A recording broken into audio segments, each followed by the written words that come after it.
Who was Henry Wadsworth Longfellow, and why should we care about him? I'm Dr. Timothy Bartell, and in this series of lectures, we're going to be talking about Longfellow, especially Longfellow's heroines.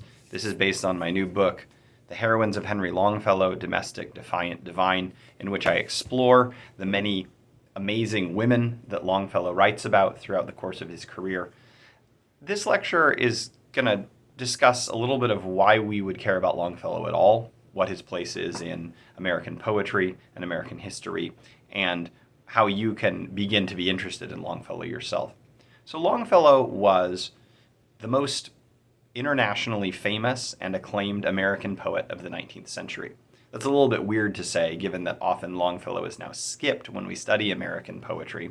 But during his day, he was read in Europe, in America, all around the world. Translations of his poetry popped up over the course of roughly the Victorian age. In fact, Queen Victoria was a fan of his. So was Oscar Wilde. So was Ralph Waldo Emerson, Nathaniel Hawthorne. Basically, if you were a famous writer in Europe or America during the latter half of the 19th century, you read and cared about Longfellow and maybe even hung out with him. The one exception to this was Edgar Allan Poe, who traditionally didn't like Longfellow. He praised one of Longfellow's poems, precisely one of them, and the others he called trash or said that they were plagiarized. Longfellow was a very earnest and kind man, and often when he was criticized by people like Poe, he took it in stride, and he would even send money to Poe because he knew that Poe was down on his luck. But who was this guy, Longfellow? Why was he so famous? Well, Henry Wadsworth Longfellow was born in 1807. He was born in Portland, Maine, and this was a world where America was relatively new. The revered professions in America during Longfellow's boyhood certainly weren't poet, artist, writer. Longfellow's father was a lawyer. Lawyers, politicians, statesmen, people who worked in the printing industry, these were professions that people sought out and were seen as important. Things like being a poet, being a creative writer, this would have seemed to Longfellow's parents' generation as something that was just preposterous. Maybe you could do that in France, in Paris, maybe you could do it in London, but in America, that wasn't really a profession you could have. Longfellow, though, grew up loving poetry. This was largely due to his mother, Zilpah Longfellow. Zilpah was descended from the Wordsworth family, the Wadsworth family. And the Wadsworth family had gained some notoriety in the Revolutionary War. Her father, Peleg Wadsworth, was a Revolutionary War hero. And so when Longfellow published under the name Henry Wadsworth Longfellow, this was because he saw the Wadsworth heritage as important as the Longfellow heritage. And Wadsworths and Longfellows joining together in his parents' generation, it was sort of two aristocratic families in New England who were joining forces. So there was a lot that was expected of little Henry, but most people thought he would go on to be a lawyer, maybe have a military career, but he had his sights set on literary greatness. He went to Bowdoin College, which is a college in Maine, which still exists. You can look them up. One of his classmates was Nathaniel Hawthorne. They didn't really know each other, Hawthorne and Longfellow. At college, they ran into each other. When they became friends later on in their lives, they talked about how perhaps they should have spent more time together in college. But in college, Longfellow fell in love with modern languages, French, Spanish, Italian. He picked up Latin and Greek because everyone learned Latin and Greek at college at that point. But his real main focus and talent was, in fact, in modern languages. In fact, he proved so important in modern languages as a student at Bowdoin that when he graduated, they offered him a position being a modern languages teacher at Bowdoin. But they said, we want you to go to Europe for a year or two and brush up on your languages, get a fluency by living in the cultures, and then come back and you'll have a teaching post here. He was still pretty young, and I think they were a little bit worried that maybe he would prove not as effective as his ambitions and young eagerness led him to believe. So Longfellow's father apparently was opposed to this. Longfellow's father wanted him to be a lawyer. Longfellow, for a couple months the summer after he graduated, actually studied law a little bit in his father's law offices as he waited to catch a boat to Europe. But of course, the modern languages in Europe proved much more interesting and formative on him than the study of law. So Longfellow ended up spending around 3 years in Europe, and this was in the late 1820s. And he gained a real felicity with many languages, primarily French, Italian, and Spanish. But he also picked up German. He picked up some of the Northern European languages, not as well early on in his career, but German, French, Spanish, Italian, he became fluent in these. And when he moved back to the US after years of study in Europe, he wrote some of the first textbooks in American history in American universities that were aimed at teaching modern languages to students. Now, modern languages was a very new study and very new field in the American university. Latin, Greek, Hebrew, if you're going to be a minister, were taught. But the modern languages were seen as relatively new. No one really knew how to teach them. And so Longfellow really pioneered the teaching of modern languages. In fact, I think it was only Harvard University that had a post in modern languages and a program of modern languages before Bowdoin did. And so Longfellow really distinguished himself as a innovative professor, someone who's inventing a field of study at Bowdoin. But after a few years, especially given that he had had a taste of the European scene of the European university, after a few years teaching at Bowdoin, he felt a little isolated. He felt like if life was going on in America, it certainly wasn't going on in Maine, where life was really going on, especially intellectual, cultural, literary life. This life was going on in Cambridge, Massachusetts, in Boston, down near Harvard University. In fact, as I mentioned before, Harvard had the other modern languages program at this time, and he looked at Harvard as a potential escape from the doldrums of living up in Maine. Now, when I think about Maine, I think of a picturesque lifestyle, but Longfellow wanted to be at the center of things. He also had great literary ambitions, though his first publications really were just translations of Spanish poetry, some French textbooks. It didn't seem like he was going to, in the first few years of his career, distinguish himself as an original creative writer. He was going to distinguish himself as a professor. A couple things changed that, though.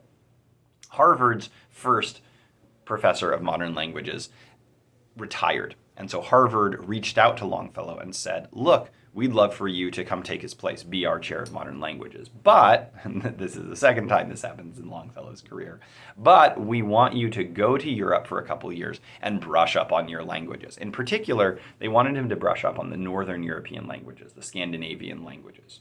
So Longfellow was at kind of an interesting place in his life. He had recently gotten married. He married a young lady named Mary Storer Potter. She was the daughter of a judge, I believe, another aristocratic family from New England. It was a good match, and Longfellow really loved her.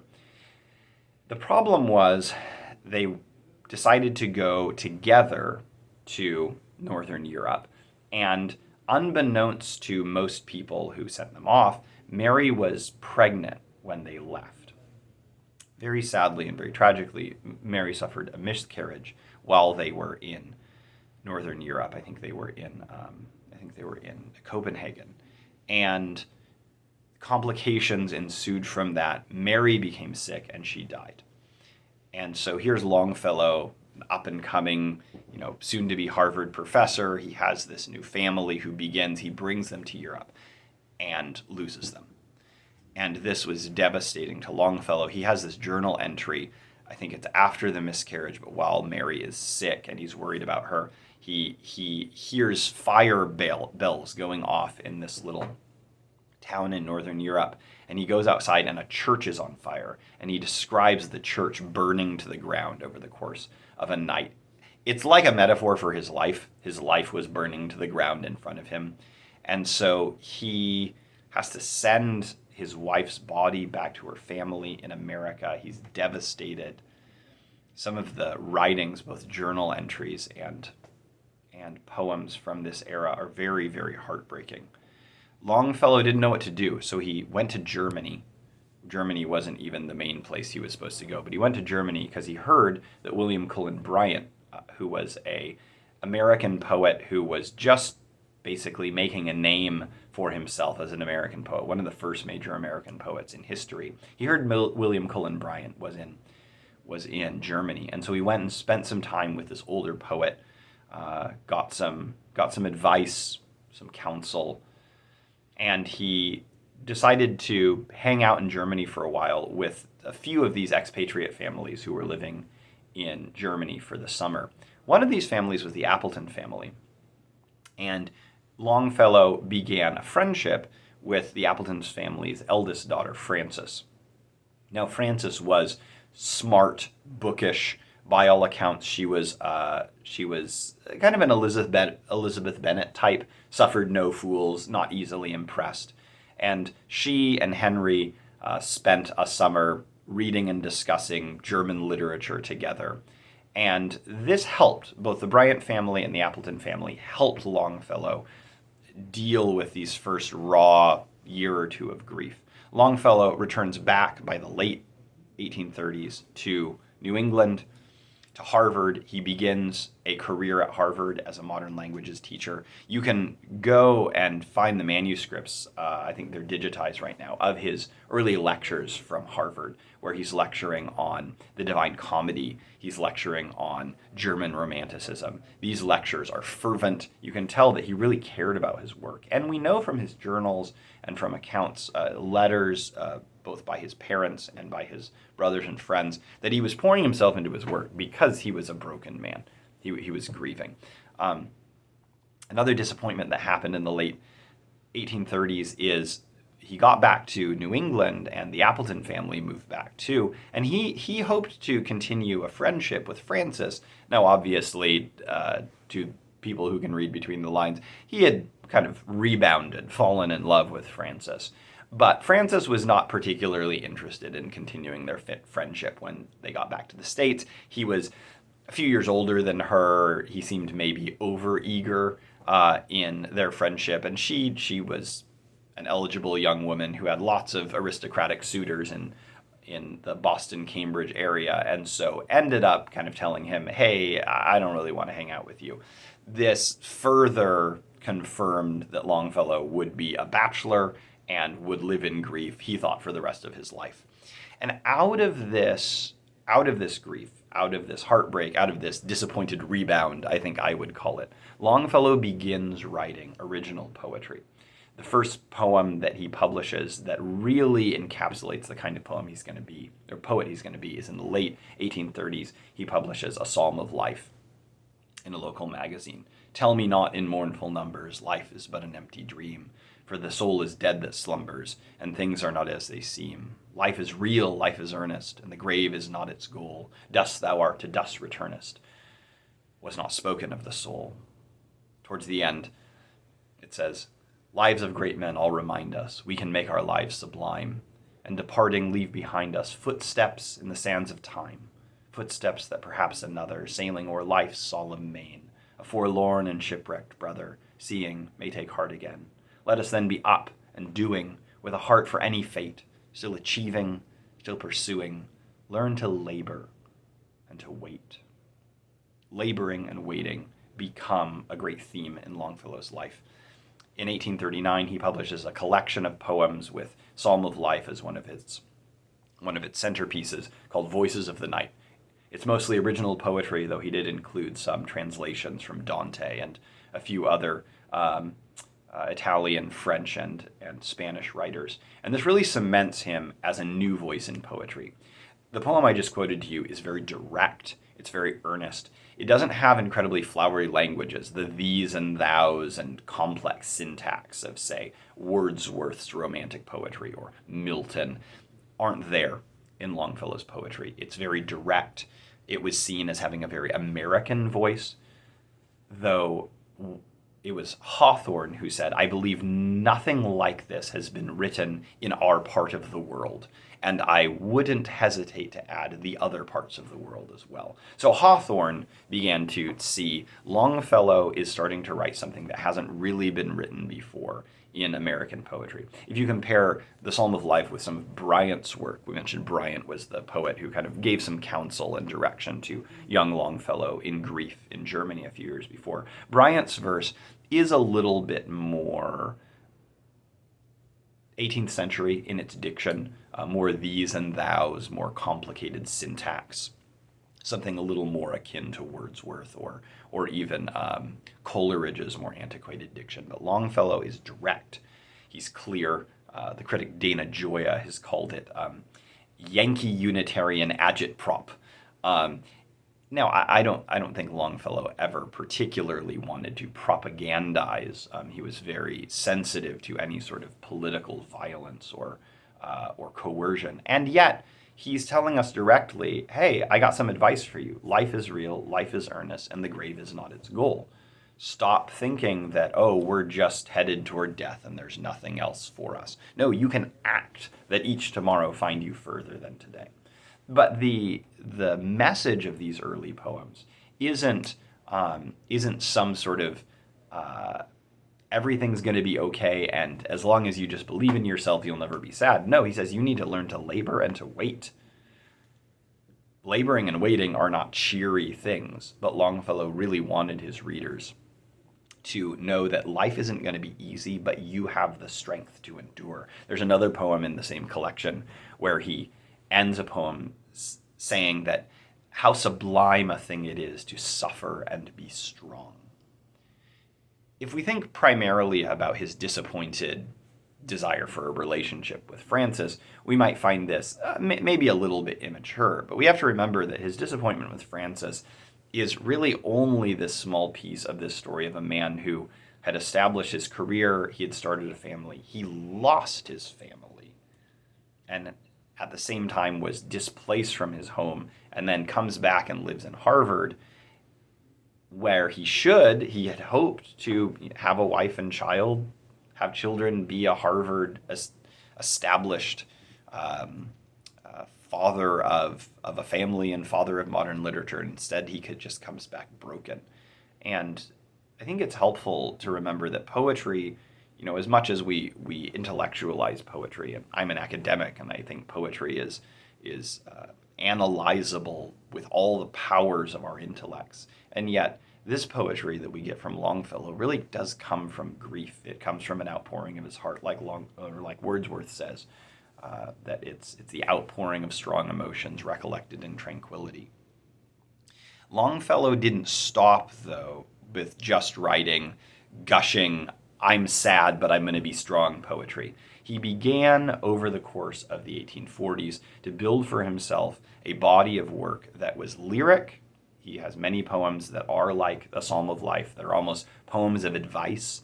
He has pastoral poems where he's talking about the beauty of the New England landscape, but he also starts writing narrative poems. And this is where we get into the heroines and what we're going to focus on in many of the subsequent lectures.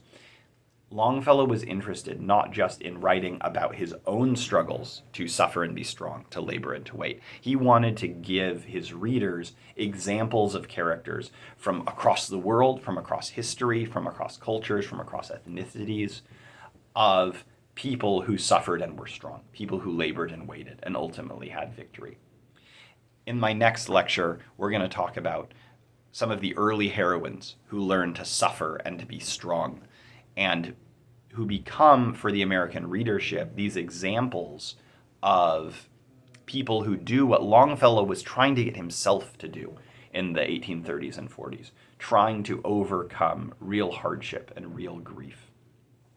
We'll start next time by talking about the Spanish student and then move into Evangeline. We have to remember, though, that Longfellow did something that was very unique among his contemporaries. People who had written moral characters, moral examples in poetry and in fiction before him, especially male writers, had often focused on men. If we look at someone like Lord Byron, if we look at someone like William Cullen Bryant, if we look at male writers like Wordsworth, like Coleridge, most of their main characters who go through maybe harrowing experiences and learn, most of them are men. Longfellow decides his career is going to be defined by writing women who do these things. and women who are very unlike him. Not American women who are like the ones he knows, like his mother, but women who are from different cultures, different religions, different ethnicities than he is. And it's a bold thing that he does, and we'll explore it in the subsequent lectures. So thanks for getting acquainted with Longfellow with me. We're just at the beginning of his career. We're going to move through it. But Longfellow, by the late 1830s, early 1840s, establishes himself as someone who, despite his personal struggles, despite his pain, is going to make a mark on American history, on American literature, that I still think is important today. So if you're interested in the book, this is The Heroines of Henry Longfellow, Domestic, Defiant, Divine. We're going to continue talking through it over the next few weeks. It's available on Amazon in hardback and ebook. Thanks for listening, and we'll see you next week.